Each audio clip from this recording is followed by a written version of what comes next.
Hi all. അപ്പോൾ ധാരയുടെ ബുക്കുണ്ട്. അപ്പോൾ ഞാൻ പൊതിയാൻ പോവാണ്. എനിക്കിതൊരു ഡിഫറെൻ്റ് എക്സ്പീരിയൻസ് ആണ്.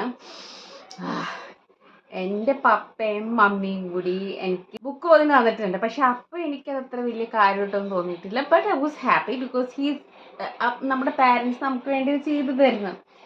And my father used to do it perfectly beautifully. അത് നന്നായിട്ട് ചെയ്ത് തരുന്നു. അപ്പോൾ ഐ വാസ് സോ ഹാപ്പി. പക്ഷേ ഞാനിത് പൊതിയുമ്പോഴാണ് ആ ഒരു ഫീലിംഗ് എനിക്ക് മനസ്സിലാവുന്നത്. Why they take more care to bind the book. ഏതൊരു ചെറിയ ബുക്കാണെങ്കിലും my father do it in perfect way. ഞാനത് കോപ്പി ചെയ്യാൻ നോക്കിയെങ്കിലും എനിക്കത്ര പെർഫെക്റ്റ് ആയിട്ട് ചെയ്യാൻ പറ്റില്ലായിരുന്നു. പക്ഷെ ഞാൻ എൻ്റെ മോന് വേണ്ടിയിട്ട് ഈ ബുക്ക് പൊതിയാൻ വേണ്ടി നിൽക്കുമ്പോൾ I have a different sort of feel. I don't know what to say, but I'm getting too emotional here.